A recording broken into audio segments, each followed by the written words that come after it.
જય હનુમાનજી મહારાજ. આજે હનુમાન જન્મોત્સવ નિમિત્તે પંચમુખી હનુમાનજી મહારાજ નવાગામ આણંદપુર ખાતે મારુતિ યજ્ઞનું ભવ્યાતિ ભવ્ય આયોજન કરવામાં આવેલ અને આ જગ્યાએ છેલ્લા ઘણા વર્ષોથી લતાવાસી ભાઈઓ બહેનોના સાથ સહકારથી દર વર્ષે હનુમાન જન્મોત્સવ ધામધૂમથી ઉજવવામાં આવે છે. કેવી રોશની શણગારવામાં આવી છે, રંગબેરંગી લાઇટો સુશોભિત થઈ રહી છે અને આ ઝાડ ઉપર પણ લાઇટો ફિટ કરવામાં આવી છે.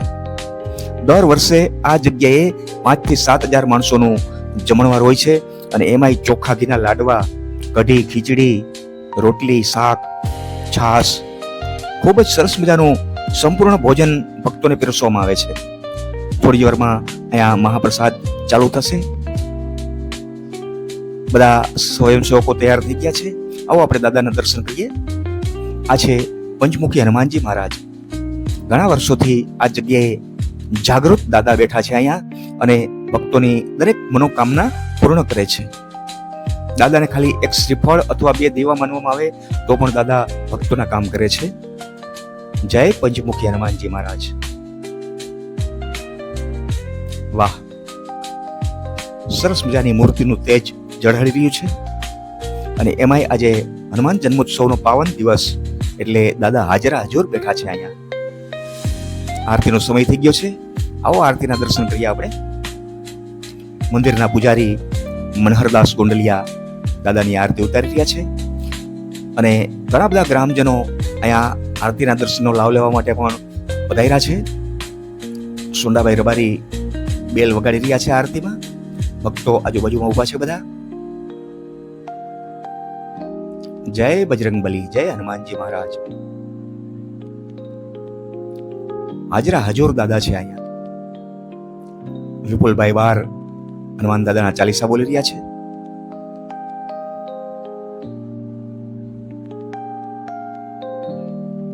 અને મંદિરની બહાર પણ ઘણા ભક્તો રામધૂન બોલાવી રહ્યા છે.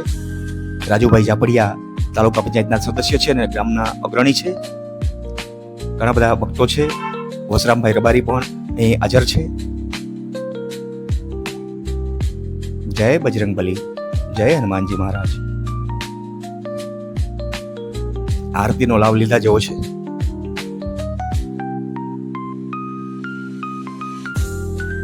પંચમુખી હનુમાનજી મહારાજ એટલે અહીંયા ઘણા સમયથી જાગૃત થયા છે અને ભક્તોની દરેક મનોકામના પૂર્ણ કરે છે. દર શનિવારે પણ અહીંયા એટલી જ ભીડ જોવા મળે છે. આ ઇલેક્ટ્રિક નગારું આરતીમાં સાથ આપી રહ્યું છે. માં સરસ્વતી પણ અહીંયા બેઠા છે.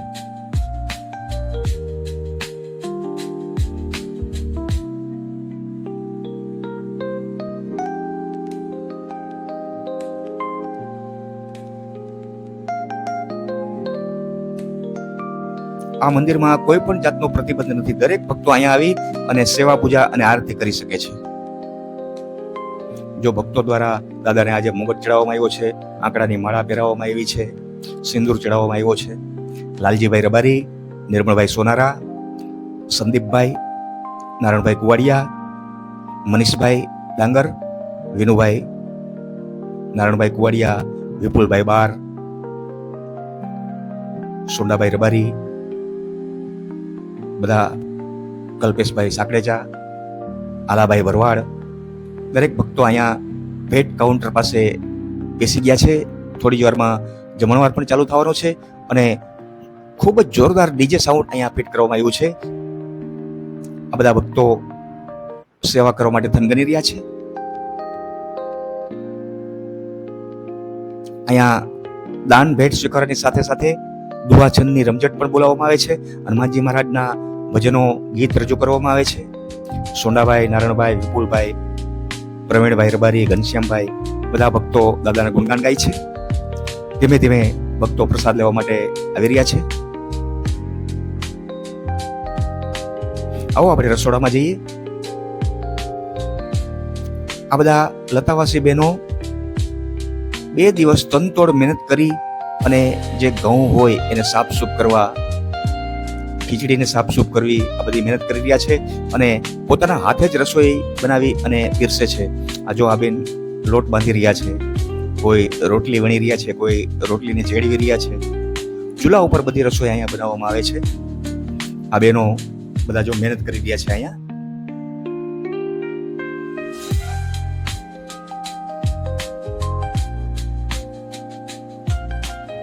તાવડા ઉપર રોટલી ચડી રહી છે. આ રોટલીનો થપ્પો અહીંયા મારવામાં આવ્યો છે અને આ ભાઈઓ રોટલીના કટકા કરી અને એક મોટા વિશાળ તપેલામાં ભરી રહ્યા છે. આ ચૂલા ઉપર રસોઈ બનાવવામાં આવે છે અને જો શાકના કેવડા મોટા મોટા બબ્બે તપેલા ભર્યા છે. એક તપેલું તો ખાલી થવાની તૈયારીમાં છે. બધી રસોઈ અહીંયા હાથે જ બનાવવામાં આવે છે ભક્તો દ્વારા. કોઈ કારીગર નથી ને કદાચ કારીગર હોય તો પણ અહીંયા વિનામૂલ્યે સેવા આપે છે. સરસ મજાનું લાલ ચટકેદાર બટેકાનું શાક અને ખીચડી ખાઈને તોય પેટ ભરાઈ જાય.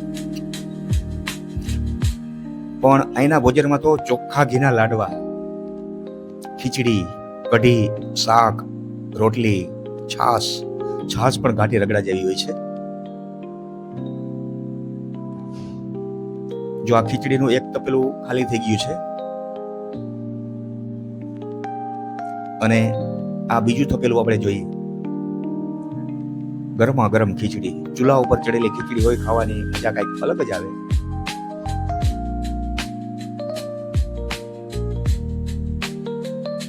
મહાપ્રસાદ ચાલુ થઈ ગયો છે અને બધા ભક્તો થાળી લઈ અને લાઈનમાં ઉભા રહી ગયા છે. દાદાનો પ્રસાદ લેવાની મજા જ કઈક અલગ હોય છે. કારણ કે એક તો ચૈત્ર મહિનામાં આખો દી તાપમાં તૈપા હોય અને સાંજનું આ તળાવના કાંઠાનું વાતાવરણ નયન રમ્ય હોય છે. એટલે શીતળ ઠંડો પવન વાતો હોય છે અને દાદાનો પ્રસાદ લેવાની ખૂબ મજા આવે છે. આ બધો ભક્તો પ્રસાદ લઈ રહ્યા છે. જય બજરંગબલી. વાહ,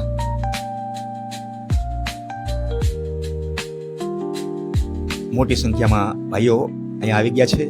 ભાઈઓ અને બહેનો માટે જમવાની અલગ અલગ વ્યવસ્થા રાખવામાં આવેલ છે. જો ખીચડી, શાક, આ બધા સ્વયંસેવકો છે.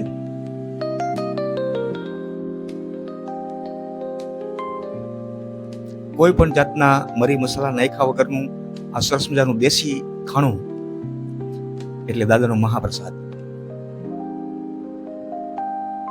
દર વર્ષે આવું જ આયોજન હોય છે. આ જો બહેનો બધા પ્રસાદ માટે આવી રહ્યા છે. વાહ, દાદાની દયા કહેવાય તો જ આટલા માણસો અહીંયા ભેગા થાય. અને દર વર્ષે અહીંયા કાંઈ પણ વસ્તુ પ્રસાદમાં વધતી પણ નથી અને ઘટતી પણ નથી. દાદાની દયાથી બધું સંપૂર્ણ આયોજન સચવાઈ જાય છે. આ બહેનો માટેની જમવાની અલગ વ્યવસ્થા છે. આ બહેનો બધા પ્રસાદ લઈ રહ્યા છે. કોઈ પણ જાતના ઘોંઘાટ વગર સ્વયં શિસ્ત જાળવી અને બધા ભાઈઓ બહેનો હળી મળીને પ્રસાદ લે છે. અને લતાવાસી ભાઈઓ બહેનો તનતોડ મહેનત કરે છે અને દર વર્ષે આવું સરસ મજાનું આયોજન કરે છે. જે કોઈને અહીંયા ફૂલની તો ફૂલની પાંખડી આપવી હોય એ આપી શકે છે. એ માટેનું આ ભેટ કાઉન્ટર છે. અહીંયા વિપુલભાઈ, સોનાભાઈ, નારાયણભાઈ, પ્રવીણભાઈ બધા બેઠા છે અને ભાઈ પોતાની ભેટ અહીંયા લખાવી રહ્યા છે.